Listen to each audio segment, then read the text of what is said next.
Hi, I have with me here COO from BitGet. You can introduce yourself, tell a little bit more what you're doing at BitGet, please. Sure. Hi everyone, my name is Vugar. I'm the CEO of BitGet, one of the largest exchanges, probably number second or third. We serve 100 million customers. We move $20 billion every day. We are the third largest in terms of the all trading volume, and I think we are the best in terms of the derivative markets, and we are definitely the number one copy trading platform. I said everything, right? You're also number one for me, and I think for my community as well. We have been accumulating BGB tokens since the very beginning. We love to use your launch pads, launch pools, launch X, pool X. Now you have so many options that you really crush the competition. We really love BitGet in the Polish market. But one thing what is worrying me, it's a MiCA regulation. How are you going to approach this topic? I think regulations are always good because it gives you clarity, and because we already, even before MiCA, we had a WASP license in Poland, in Latvia, Lithuania, and some other European countries. Therefore, it is nothing preventive for us, and we are still working with the legislators. We applied for the MiCA license. We are anticipating the next step, but I don't think the MiCA is a problem for us as an exchange. But I generally, when you think about the terms of the MiCA, I think it will be kind of a killer for innovation in the Europe, because it puts a lot of emphasis on regulation. And as a centralized exchange, we have enough money to hire lawyers and do all of this, but I'm not sure how an average young entrepreneur, a startup, can deal with it. And I always say, because I built my company, and I know that as an entrepreneur, I would rather hire 3 marketeers or 3 developers rather than 3 lawyers, because it's kind of a lost revenue. But until then, I think still it's better to have some sort of regulation to have a clarity rather than no regulation. Yes, but you know, the lawyers are actually not everything, because you probably seen what happened with OKX and Bybit. They had a small fight in last days. Something there went wrong. And the lawmakers doesn't always help, because there could be some unpredictable black swan, which happened to Bybit. I know that you have your reserve, that you are well protected. We have the second largest protection fund. It's like 6,500 bitcoins. It's more than $500 million. I hope it never happens to us. And since our founding, no incident happened, but we have enough funds to replace it.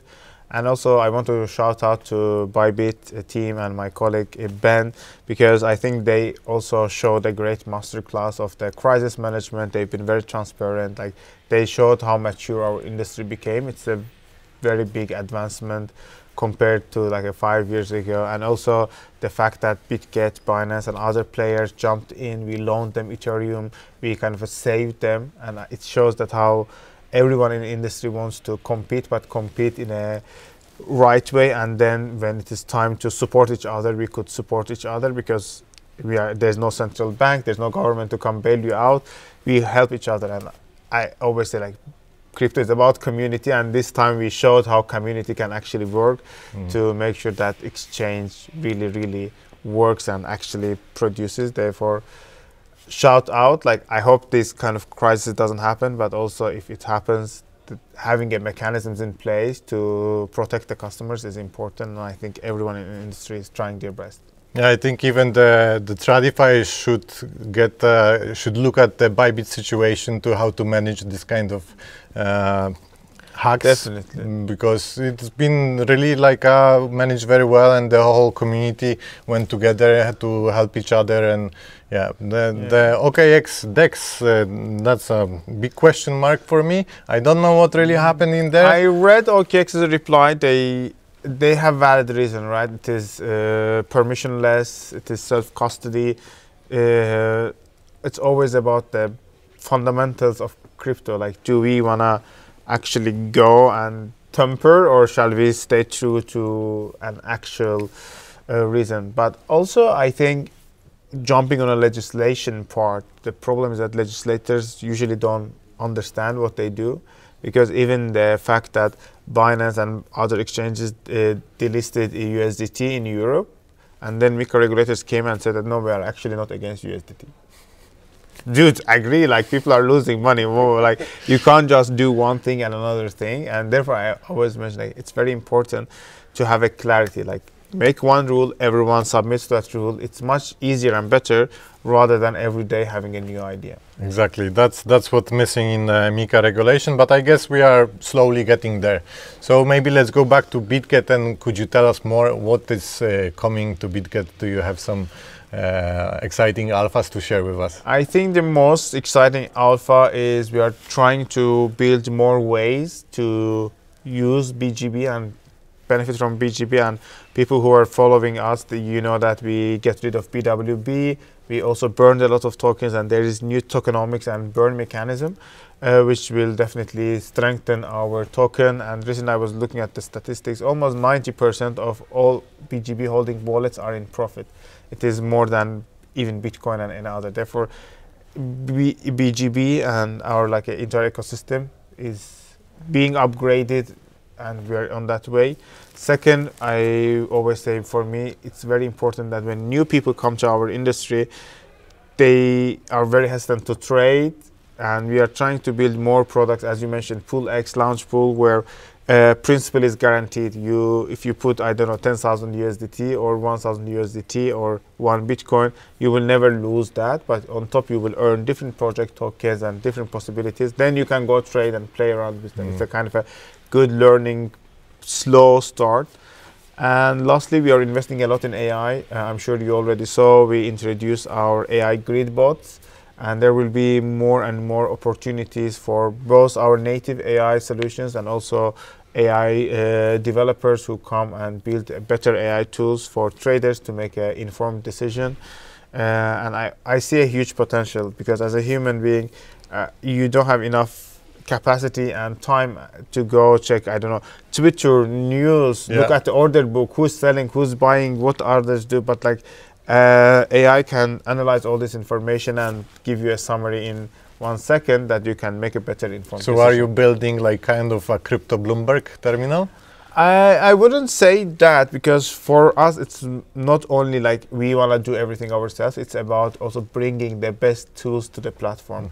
It's working with the best people. There are several bots that was introduced based on the several traders' trading patterns. The bot learned the trading pattern of a trader and makes suggestions. And there are so many opportunities there. In future, I hope that, you know, people could just put your money and AI does the job, and money makes money when you sleep. That's the name of my brand.